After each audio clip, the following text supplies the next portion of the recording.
want to think bigger and want to go further and want more. You're offended, and you're offended. You're offended by their presence. You're offended by their desire to do more and to have more and to go more. They become the enemy to you when they really should become the person that encourage you to come outside and live outside your small. I'm almost about to holler in this room because the prophet is in there, but there are other prophets that are there, and they are the ones that call the prophet and says to the prophet, it's time for us to go bigger. My. All right, sir. Can I tell you how you really want to bless your pastor? You want to really encourage your pastor to preach harder. You want to encourage your pastor to pray more. You want to encourage your pastor to see God even more. Is when you begin to say to the pastor, based upon what you've been teaching me, have now made me desire more and better and bigger. Yes, sir. So one more time, tell yourself it's time to go bigger. And you know, I got to understand that in terms of it, that whenever the man of God give word, he never told them to envision big. He just taught them in terms of the God that is big, and they had to realize that in their reality, if God is this big, then why my life is so small? If all this is his, and I'm a son, and I'm a daughter, and I'm a joint heir, and I'm the blessed seed of Abraham, I've been given an abundant life, why is it my portion is small? I just want to bother somebody in here tonight, because there are some people that want to suggest that God gives small portion. God never gives a small portion, because whenever God gives a portion, it is a sufficient portion to be able to multiply. And you can't get around the fact that when God gives anybody a portion of anything, he expects in order for them to multiply and to add and to increase whatever he gave. Find me a passage where God intends for a small portion to me. I know my spirit just said, what about giving you? No. He made it small so that it can make sure that he was big, so that when they went on and took all, why should? Because you got to remember, they went and took the spoils of a whole lot, and they came back bigger. Absolutely. Thank you. And what God just said, you don't have to be big in order to have it. You can be small, and if I'm with you, I may be in my other point. If I'm with you, then your small will become bigger. Okay. Thank you, Lord.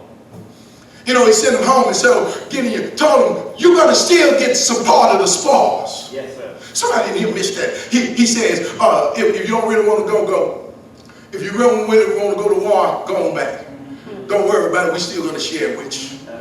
Because when we come back, even just a few hundred of us, we're going to come back enough to take care of the thousands that started. Because God is about to take our small, and he's about to take some big. The only time God downsize is so that he can upsize and upgrade, so that other folk can see that it doesn't matter how much you have, it's how much it's who he is. One more time in this room, one more time in this room, because there's some folks stressing because life is small, and maybe for you, God said it's enough to get done with what I want to do in order to make you big. Yes, Lord. Your small equals big, because you got a multiplier that will increase you and accelerate what you have in ways you cannot. And so he's trying to teach you that small plus him is always big. Oh God. Okay, like, thank you, God. And because of the prophetic voice and the teaching of the prophet, the men's mindset had grown beyond that which have housed them, and that which is tabernacled them, that which they become comfortable in. That's where they have learned. That which has become part of their life experience. Somebody tonight need to make up their mind that I'm ready to go beyond my current life experience and experience something different than what I'm tired of the old. I need the new. I'm tired of the small. I need the large. I'm tired of less. I need more. I'm tired of the down. I want to go up. I'm tired. And some of us is just in a vicious cycle. of being satisfied. Woo, God. With small, with some of us in a vicious cycle of being satisfied with being the less of us when God wants you to be the greater you. Yes, sir. Yeah. Somebody, I didn't mean to holler in your ear one more time in this room. But just like Mick Jagger, you have become comfortable with bright lights and crowds that suggest that you got it going on, but on the inside of your spirit, you're crying out because you cannot get any satisfaction out of the small existence that you have. Yes. If I listen to Mick would suggest that you can have thousands of folk in the room and still be small. Yes. Matter of fact, Mick would suggest that you can meet other folk satisfaction and still be on stage every night and can't find any yourself. Wow. If I listen to Mick would suggest to you that people can pay you a whole lot of money and you still can't get no satisfaction. And there are those of us who've been on the stage of life performing and pretending. But the truth of the matter, you cannot get any satisfaction. The truth of the matter, you are not satisfied with who you are, where you are, what you have, or where you're going. Tell the truth, my grandmother would say when we were growing up, little children run around, tell the truth, snag a tooth. I just thought I'd make it light in here just so nobody don't get mad at me if I'm pushing your small button. Thank you. I remember as a little boy, I would go, a little boy, a teenager, I would go to Herman Park, meet my first love. And we met at Herman Park every Sunday. I was supposed to be at church. I went to church, I went by church and I left church and I went and met the woman of my dream. Okay, that's what I did. Every Sunday morning. My grandmother got me dressed to go to church. I went by church, stopped by. Let the deacon see me and the preacher see me, then I left out and I went and met the girl, my first love. And on my way to see her, every Sunday, I had to pass by what was the Warwick Hotel. Some of us that lived in Houston for a minute remember. Now, I think they call it something. What do they call it now? I forget, so I done been by there. It used to be the Warwick Hotel. Oh, it's Hotel Zaza's now. And as a little boy, I would walk by. And I walked in the lobby and I looked around. I said, these people living like I ain't never seen before. I would go down to the car basement and I would look and see the different vehicles that they had, things I ain't never seen on my street and rolled down my street. I've seen some stuff ride in Fifth Ward, but I ain't seen these cars. God. Imports like never before. At my best, I saw a Cadillac rolling and a Mercedes every now and then. But when you pass through and you see Rolls, when you pass through and you see Lamborghinis, when you pass through and you see cars that you can't call the name of, and as a little boy, as a teenager, I would say, man, one of these days, let me give you. In order to go bigger, you first must be willing to build. See, there are people who want bigger, but they don't want to build. They want bigger by osmosis or happenstance. And that's why you got more people play lottery than you have people that going down and buy material to build.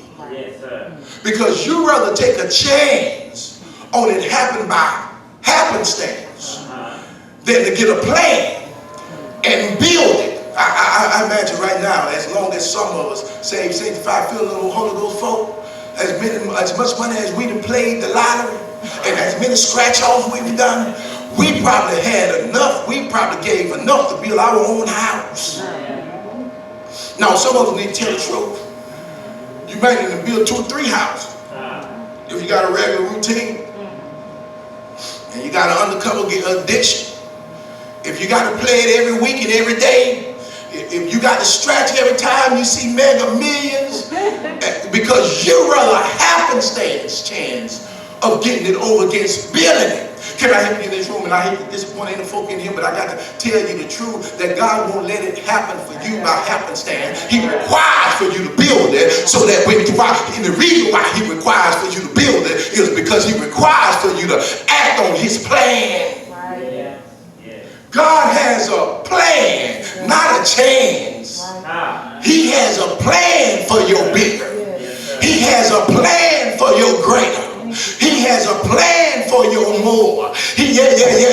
God has a plan while you're trying to take a chance. And what God is saying, if you really want to go bigger and you want to be satisfied and you want to reach destination and you want to have fulfillment and purpose, then you're going to have to attach yourself to my plan. Somebody in here did it. And the first thing God planned to do is save you. The next thing God planned to do is sanctify you. Then the next thing God intended to do, is for you to testify about you. And some of us are stuck somewhere in between salvation and sanctification, but we ain't got the testimony yet.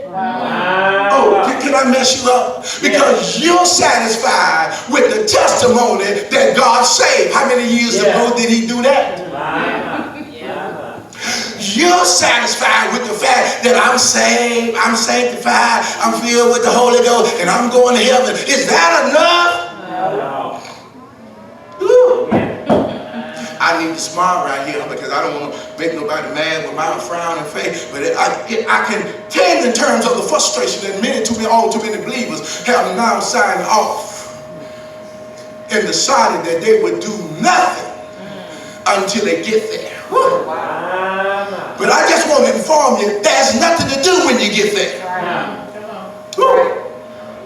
And so if you're waiting to heaven to do something, then you're waiting pretty much to do nothing because there's nothing for you to do. That's right.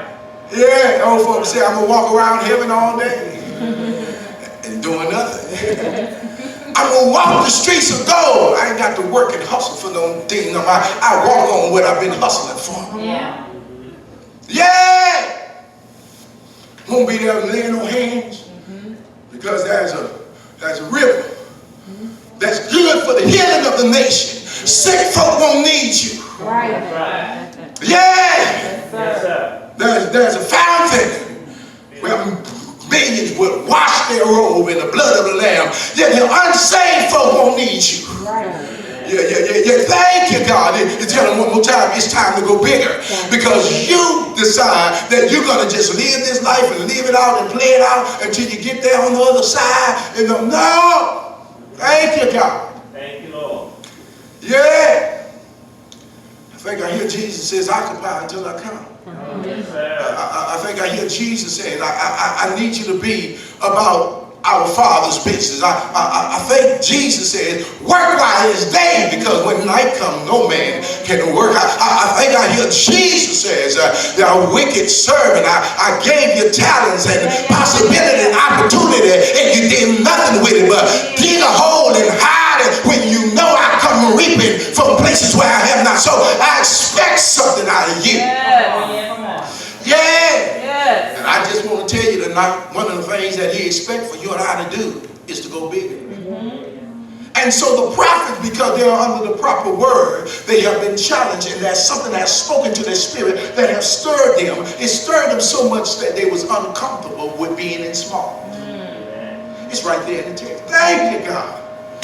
Thank you. Sometimes I wake up in the morning and I don't want God to think I'm complaining, but I need him to know that I ain't satisfied with my current reality. I don't want him to think that I'm ungrateful, but I do want him to know that I'm grateful for the grace that got me here. But he needs to know, if he needs to know, that I'm still anticipating what he promised me.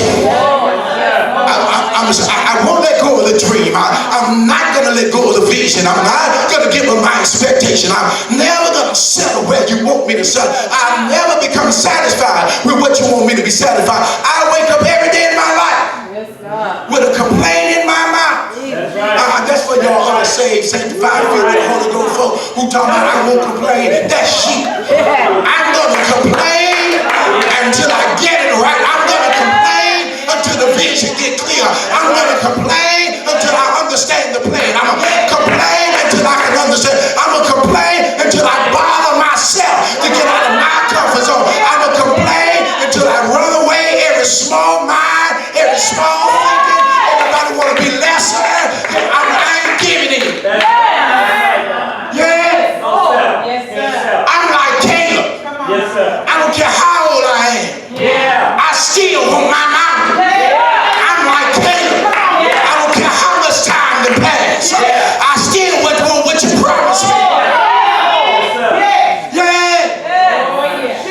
My God. Last time I checked, Yes, sir. Yes, sir. I'm still up for the task. Last time I checked, I got more years than I can imagine. I got more strength than you think I have. I got more expectation than you could ever imagine. And that's why sometimes I wake up in the morning and there are people around me who wants me to settle, but I never will. Storms may rise and winds may blow, but the devil's a lie if he think I'm going to settle because he should have thought a storm my way. Thank you, God. Praise God. Storms remind me, you got to either move to higher, because when you get higher enough, you can fly above the storm. Tell him tonight, I thank God for the storm because it's made me seek out a place that is above it. Yeah, somebody in here tonight, you've been in the storm too long. And the reason why you keep staying in the same storm is because you won't lift and raise the altitude of your attitude. One of the things that I love about flying, that every now and then I like when the storm hits. Because one of the things I love to see is watch the pilot ascend over the storm. One of the most comfortable things I've ever heard him say is things like, he says, we're about to experience some turbulence. But sit back and relax. I'm about to raise our altitude. And in about 15 minutes, we'll be above the storm. And you arrive to your destination safely. I be on there, go ahead, ride on, Mr. Pilot. Take me above the storm. Is anybody tonight want bigger and you want to get above the storm? Anybody tonight that's tired of storm chasers? You ever seen some storm chasers? That's some storm chasers. That's some folk that's all they want is storm. They create storm. They wake up in the morning with a storm. That's a difference between being satisfied and a storm maker. Some people make storms because they realize that they don't have that altitude to go beyond the storm, and so they got to make the storm the main thing. Help us, God. Help us. Tell them the storm ain't my main thing. I can see above the clouds. I can see above the rain that the sun is shining. I hear Carolina, you go to the light. Monsters all around you, ghosts and goblins trying to stop you. But Carolina, if you go to the light, you'll rise above. Go towards the light. And the ghosts can't get you, goblins can't get you. Go towards the light. Mummies and mummies cannot get to you. Go towards it. But you got to be willing to be. And building requires work. And building requires a plan. Building requires your actions. And building requires you to find a new location. And many of us in here don't want to relocate. God said, I need to relocate you. You said, I can't relocate, God. Maybe it's time for you to relocate. I'm always fascinated with folk who can leave the current reality that they've been living in all their life, move to a whole nother state, different weather and condition, and adapt to it and make the best of their life. I always ask myself, I wonder what's that like, to Get up, pack up, and go. And don't have to come back till you're ready. And find satisfaction even though you're not around the familiar. Can I help you tonight? That there are some of us in this room. You'll never go bigger and you'll never build because you ain't willing to relocate. Got to take your mind and set it somewhere else. You got to take your thoughts and let some book get hold to it. You got to take your mind and let the prophet speak to you. You got to relocate your thinking. You got to relocate your perception. Amen. Hey! Amen. Thank you. Watch this. He said, but then they recognize you got to have builders. But you also have to have God's man or God's woman along with you. Let me say it better than that. You still need a teacher. Yes. You still need a leader. And I'm fascinated by the men and the prophets that have been taught and they've learned.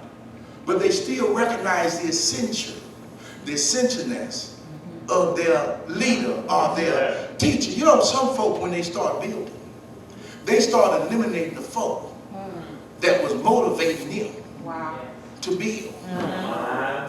They disconnect from the voice that dislodged them from their simple. They disconnect from the voice that dislodged them from their small. They disconnect from the voice that spoke into their heart and spoke into their mind and spoke into their spirit and stirred it up. And now because they are building, they feel that they're better. And because they think they're better, they just don't think that they need him or her anymore. You want me to leave you alone in your life? But these prophets obviously been properly taught and given a proper example that you never dislodge from the leader that led you out of your small. Wait a minute. And by example, watch this right here. You remember when Elijah was the prophet and he was the premier prophet and Elisha was the student and the people. You remember when life got too hard and Jezebel was pressing upon him and she was trying to, in his mind estimation, take his life. She had made a threat upon him and he ran and hid in the cave. And God found the man of God with all that anointing and all that power. I told you, son, that sometimes people with faith get scared too. You know, with all that anointing and all that power, hiding in the cave, trying to run from Jezebel, asking God to take his life, talking about he was the only one, falling into a narcissistic fit into thinking that he was the only one that God had to be able to do what God wanted to get done. He fell in some narcissistic fit, talking about I'm the only one there.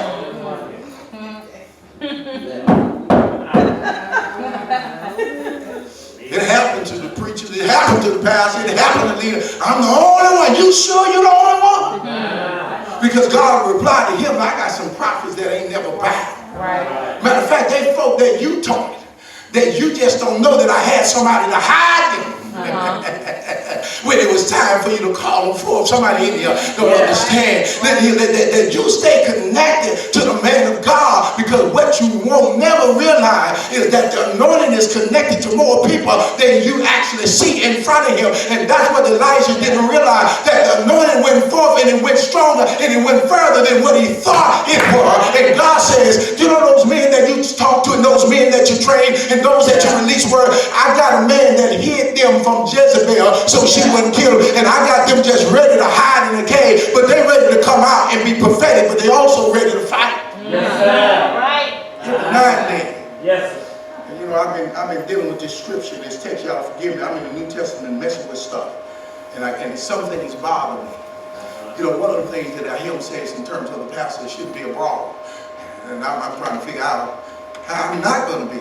I'm not going to brawl in times like these. I am going to contend for the faith if I can't be a brawler. Yes, sir. I'm not going to fight the sheep, but I'm ready to fight the wolf. That's right. I'm ready to fight the lion and the bear. I got to have some fight in me somewhere. Yes, sir. The problem with too many pastor leaders is that you don't have no fight. Right. Help us, sir. You've been pigeonholed into thinking that if you fight, then you ungodly. And I come to remind you, if you don't fight, you ungodly. You can't protect sheep and not fight. Yes, sir. My God. I ain't scared. Most folk won't know this. I'm trying to flip this Western culture of this weak Christianity that's been watered down and compromised and handed over to us. This polite stuff. Tiptoe to the tulips. Here I am begging you for a sheep that you didn't legally take and put its life at risk.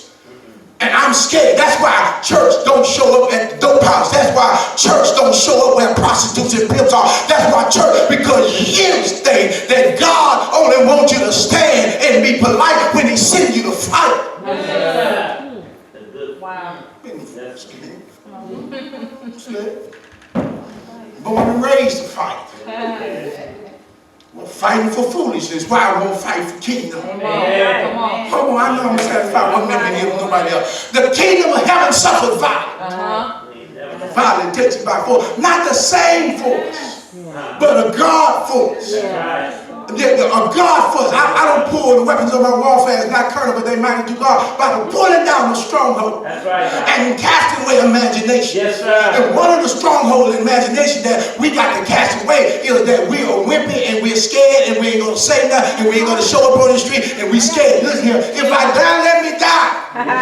I'm a soldier in the army of the Lord. If you ain't going to be about it, quit saying it. Amen. Come on, sir. And not only did they recognize the importance of the man of God to be present with him, because he gave them the confirmation, go ahead and build. Go ahead and build. And then some wise students, some wise, we good, Pastor. We good. They don't. About 2 minutes. I'm talking over you a long time. Watch this, watch what he says, watch what he says. He says, one of them said, will you go with us? And I thank God for prophets and teachers, bishops and elders who have not elevated to the point to where they have eliminated themselves with the royalty and not had to go with them. Whew. I'm still happy about the pastor who go with the sheep. Yes. To the witness field. I'm still happy about the bishop that go with the preacher. I'm still excited about the apostle who recognize that I need to be with them and not just sitting there. We living in a day and time where people keep on trying to tell the pastor leader, it ain't your job. Lord, I just done it one more time. It's that foolishness. It's my job to go see about the sheep. And who else would go and be able to survey a sheep other than the shepherd? And show me a shepherd who doesn't go looking for or go checking on or go evaluate a sheep in order to bring them in. But because we're with this foolishness again. We're trying to find a way out of our job. We're trying to find a way out of our duty. And even though you're bigger, you still ain't satisfied, because you're never going to be satisfied until you fulfill God's purpose that he has for you. And last time I checked, he said to his disciples who become the apostles that I will make you fishers of men. Wait a minute, one more time in this room, just in case somebody missed. I'll make you. You're the ones in front of me. I'm going to make you the fishers of men. You're going to be apostles, but you're still going to be fishers. Woo, God. You'll become a prophet, but you're still going to be a fisher. You'll be an evangelist, but you're still going to be a fisher. You'll be a teacher, but you're still going to be a fisher. And now folk who excuse themselves, nobody has a title or a job or a position in the kingdom that God doesn't require for you to be a fisher. Because if you ain't fishing, you ain't following. That's right. All right. You're going somewhere, but he ain't there. Because he says, as you go and make disciples, lo, I am with you. But the catchphrase or the condition of it, you have to be going to make disciples for me to be with you always. That church folk, we talking about God always with me. He said, Lord, I'm with you, not you. Because you don't make disciples, not you. And I'm saying it because you don't witness, not you. Because you're ashamed of him before man. And he already told you I'll be ashamed. Not you. Because sharing your faith is like being a secret agent to you. Not you. And lo, I am with you. As you go, I come. But if okay. Let me give you another. They recognize the importance of a man of God. But watch this right here.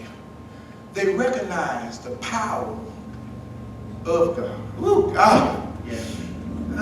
We mistake sometimes. We assign the power to the man and the man to the power. And it's an awful mistake when we assign God's power to God's person. See, people don't like that. You don't like it. You know why they don't like it? It's because we want to be able to still identify God or God's power in a person. And God keep on trying to teach you and I am an invisible presence that can never be contained by man. And I never assigned my power in terms of, watch this right here. See, you can have the person of the preacher who can be representative of the person of God. But what he can never ever claim that belongs to him is his power. God. God's power does not belong to you. It's his power. You are his servant.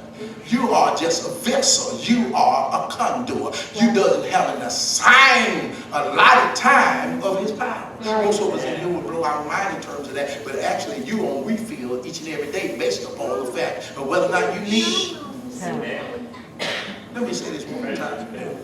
As you fill up your car, or your truck, or your motorbike, or your boat, whatever you drive, the only reason why you need to keep filling it up is because you keep using it up. Yes, sir. But if you ain't using up no power, God ain't got to fill up no power in you. He ain't going to waste no power while you're sitting somewhere not using power. I'm full of the Holy Ghost, but you ain't doing nothing. But you ain't going nowhere. You don't pray for the sick. You